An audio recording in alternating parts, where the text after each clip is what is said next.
Bab 367. Pahlawan sejati.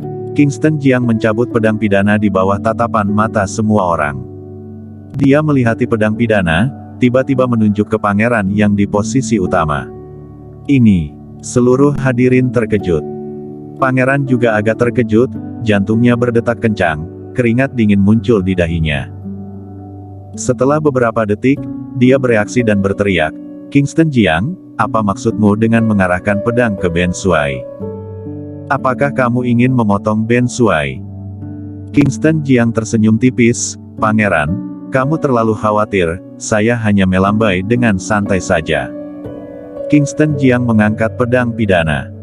Pedang ini juga memiliki berat lebih dari 10 kati. Sekarang lengannya melemah, wajahnya juga berangsur-angsur menjadi pucat, dahinya juga keluar keringat. Butuh seluruh tenaganya untuk mengangkat pedang pidana. Dia lalu meletakkan pedang pidana secara sendiri. Banyak orang merasa lega. Bloody memandang semua orang lagi, yang harus dikatakan saya sudah mengatakan semuanya. Selesai bicara, dia langsung jalan ke arah kursi kosong yang di bawah dan duduk. Di atas posisi utama, banyak juri siaga mulai berbicara dengan suara kecil. Bagaimana ini? Naga hitam punya pedang pidana, dia berhak menegakkan hukum, bisa membunuh orang-orang yang lolos dari sanksi hukum. Dia mengumpulkan uang, juga demi rakyat. Meskipun bersalah, tapi hukumannya tidak boleh dibunuh.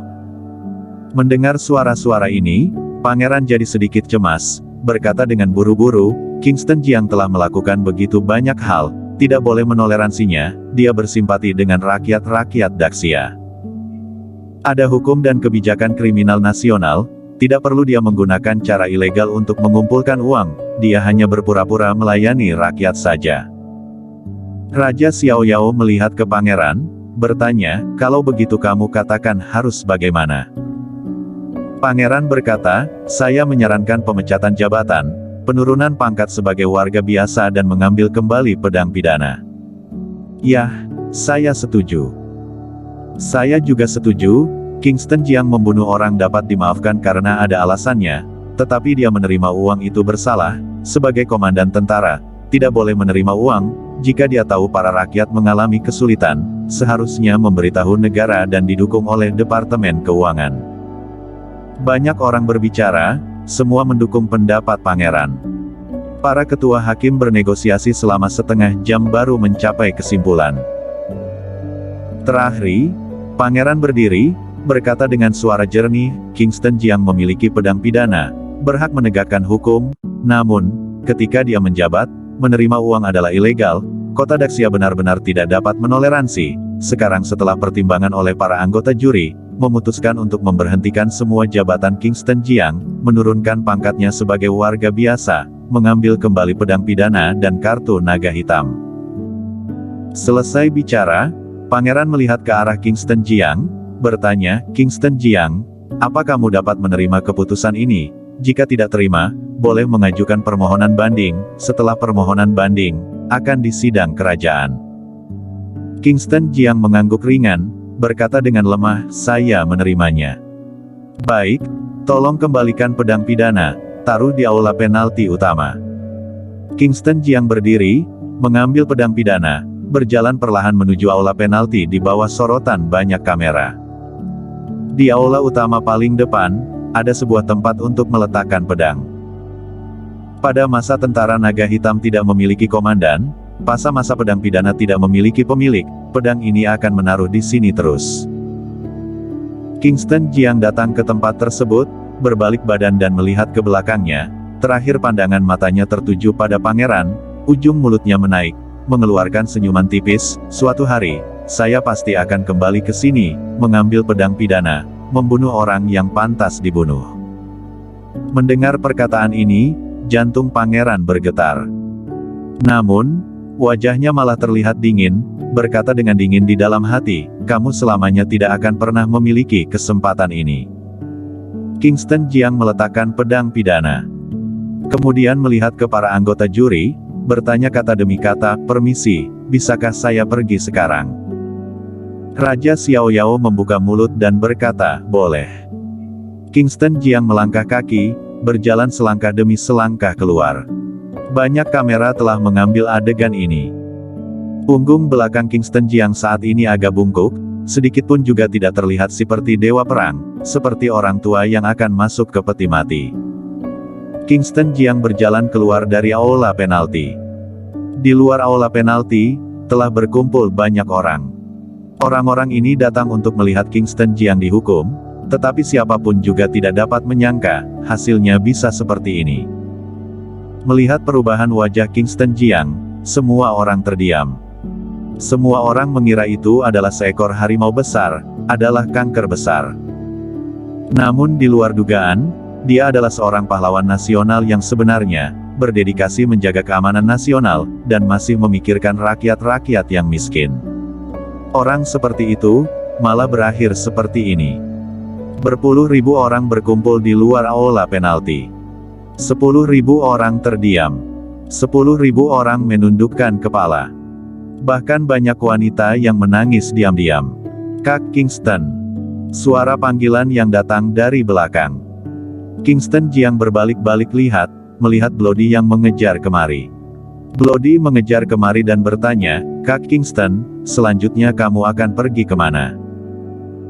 Kingston Jiang mengangkat tangannya dengan lemah, menepuk bahu Bloody, berkata dengan lemah, terima kasih, kamu tidak perlu mengurus urusan saya, kamu kembalilah ke Belantara Selatan, sekarang kota 150 membutuhkan orang untuk mengelola, jangan sampai Belantara Selatan menjadi kacau. Tapi, kamu. Kingston Jiang melambai tangan dengan ringan, menyela perkataan Bloody.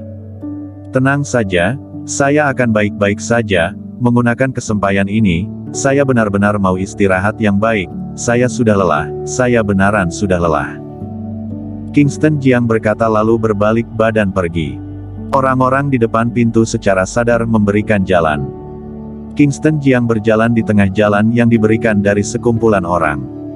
Namun jalannya itu sangat panjang, dia merasa sudah jalan sangat lama juga belum jalan keluar. Permintaan untuk mengembalikan jabatan Kingston Jiang. Kota Daxia membutuhkan pahlawan seperti ini. Tidak tahu siapa yang meneriak.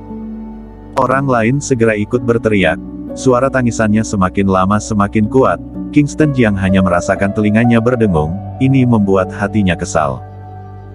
Dia mempercepat langkahnya, ingin cepat-cepat keluar dari jalan yang telah berdiri orang-orang di kedua sisi itu. Namun, dia kena racun Gu. Dia berjalan begitu jauh, sudah menghabiskan semua tenaganya, dia tidak bisa jalan lagi, dia begitu merasakan depan menjadi samar, langsung jatuh ke lantai. Kingston Jiang.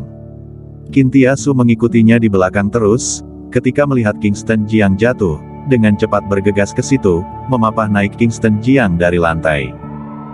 Kingston Jiang baru sadar kembali. Awas! Dia melambaikan tangan, mendorong Kintiasu yang memapah dirinya.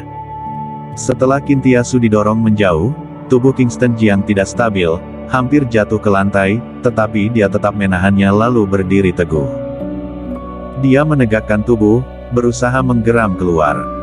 Aku sudah melewati cobaan yang paling berat, racun Gu doang itu bukan apa-apa. Wajahnya pucat, tetapi di wajahnya malah ada ketegasan, tubuhnya memiliki kekuatan yang tidak akan menyerah. Dengan dukungan keyakinan dan kepercayaan yang kuat, Kingston Jiang menegakkan tubuhnya, melangkah kaki, maju selangkah demi selangkah. Adegan ini difoto dengan sangat jelas oleh banyak wartawan media yang mengejar keluar. Tubuh yang tegak, tubuh yang kokoh. Ini baru dewa perang kota Daxia. Orang-orang di seluruh negeri meneteskan air mata ketika mereka melihat adegan ini. Ternyata kita semua salah paham padanya. Dia memiliki kartu naga hitam, memiliki uang yang tidak ada habisnya, tetapi dia malah dedikasi untuk rakyat biasa, baru mendirikan New Generation, ingin menggunakan uang yang dia peroleh untuk membayar kepada rakyat biasa. Dia adalah dewa perang sejati, adalah pahlawan nasional sejati. 28 negara memberi kompensasi 9 triliun yuan, tetapi dia memberikannya kepada jutaan tentara naga hitam. Iya, mereka menjaga perbatasan, melindungi kota Daxia, tetapi keluarga mereka malah hidup dalam kemiskinan di dalam negara. Semua orang melihat bayangan punggung Kingston Jiang, semuanya jadi berdiri dalam penghormatan diam, siapapun yang punya sedikit hati nurani, semua sedang mengintrospeksi. Kingston Jiang merasa dirinya telah berjalan sangat lama, dan akhirnya selesai menjalankan jalanan yang dikelilingi oleh orang-orang di kedua sisi. Saat ini seluruh tubuhnya tidak memiliki tenaga sedikit pun, dia sudah tidak bisa menahan lagi, langsung jatuh di lantai, tidak sadarkan diri. Bersambung.